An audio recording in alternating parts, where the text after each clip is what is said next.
Hello, everyone. Greetings. Happy November 10th, 2022. Today is a sad day for the Ogoni people. At the same time, it's also a day that gives us, the Ogoni people, hope.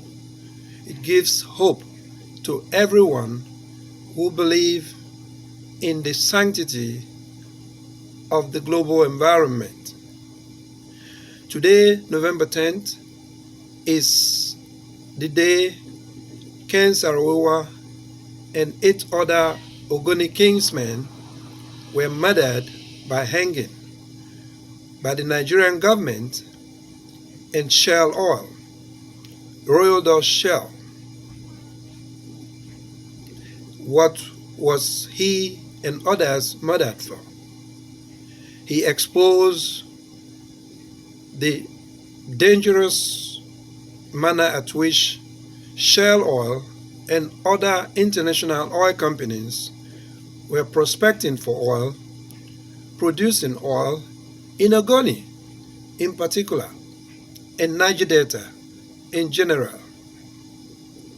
He also exposed this slick alliance, which, of course, happened to be very deadly between the Nigerian government and the international oil companies, especially Shell Oil. This company polluted Ogoni so bad that the lives of the Ogoni people happen to be in danger as we speak. Ogoni people are exposed to all kinds of diseases, particularly cancer. So Ken Saro-Wiwa was aware of this. He complained about it. He wrote about it. He made several efforts to dialogue with the Nigerian government, to dialogue with the oil companies. Not him alone, other Ogoni people and their supporters.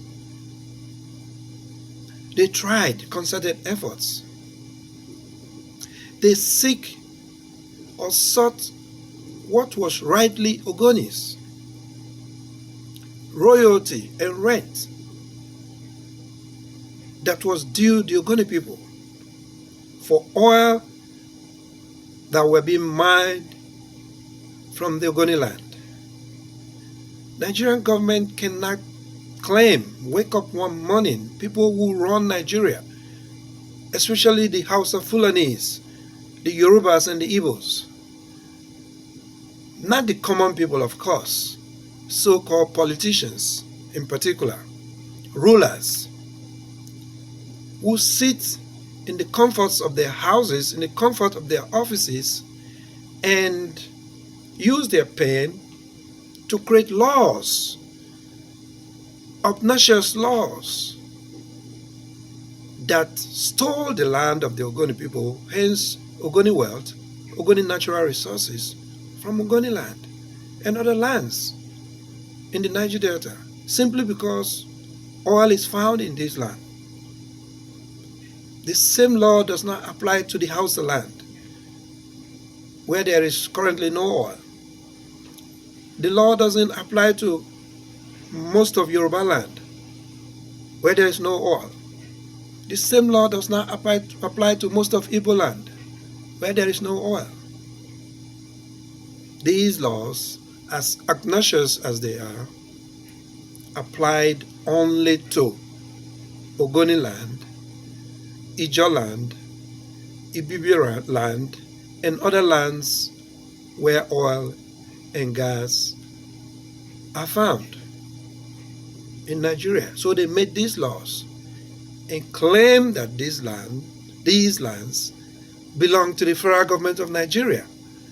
Federal government of Nigeria, so-called,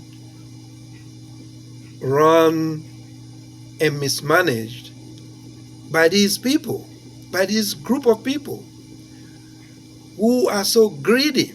And so this is what Ken Saro-Wiwa was complaining about. He said Ogoni people deserve their royalty for what is extracted from their land. Same thing was supposed to apply to other people where land oil is found on their land. Ken Saro-Wiwa also mobilized the Ogoni people to seek peacefully and non-violently the autonomy option,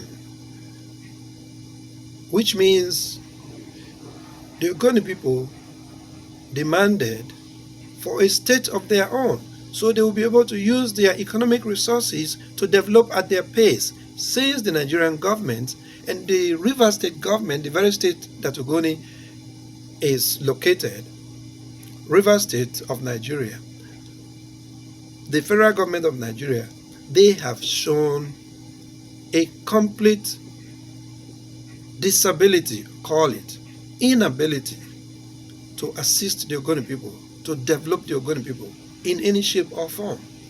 And so Ken Saro-Wiwa mobilized the Ogoni people, used his time, his money, all of his other resources, his talent. He traveled the world. And what did they do to him? They trumped him up, murdered him by hanging. 27 years ago today, and you won't believe it, since he was killed alongside 8 others who were innocent.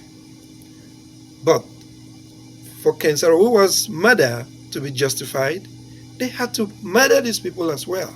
So it will look as if, oh, look at these other people were killed too because they were guilty of A, B, C, D, whereas they were guilty of nothing because Ken Saro-Wiwa was not guilty of anything. We all know he was framed. He was trumped up just to take him off the scene. Shell and the Nigerian government thought by doing so, they will have a smooth access back into Ogoni land, because of course Ogoni people were able to stop Shell Oil and the Nigerian government from further stealing the Ogoni oil and gas, although the pollution remains. And so today, 27 years ago today, Ken Saro-Wiwa and 8 other Ogonis, Ogoni sons, were murdered unjustly for demanding justice for the Ogoni people. So, to the Ogoni people, I congratulate you for standing steadfastly despite the bad seed that the government of Nigeria and Shell Oil have planted, the disruption they have attempted to create in Ogoni, instead of thinking of ways to develop Ogoni for the Ogoni people, instead of thinking of a way to make peace. The UNEP report that came out on August 4th, 2011, to this day, no real work has been accomplished. The government and Shell, they have bypassed many of the safeguards, many of the recommendations that the United Nations Environmental Program recommended. And so, thank you very much if you are an Ogoni person. If you are a supporter of the Ogoni people, I appreciate you. And to you, Shell and Nigerian government, it is not too late to make peace with the Ogoni people. Climate change is no longer a thing of the past. It is present. It is threatening the world, and it is threatening Ogoni. We know that the pollution in Ogoni is massive.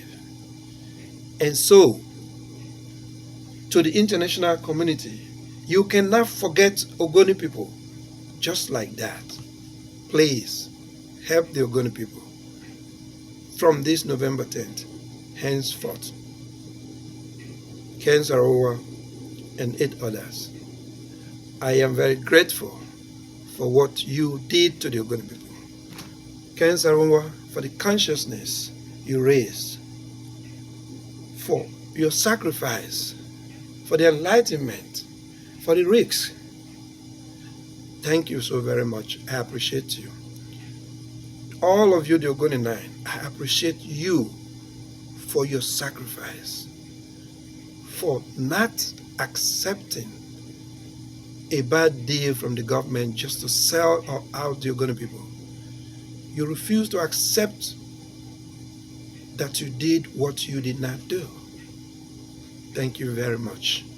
And may your soul rest in perfect peace. Happy November 10th, 2022. Sincerely, Ben Wulo Ikari. Peace.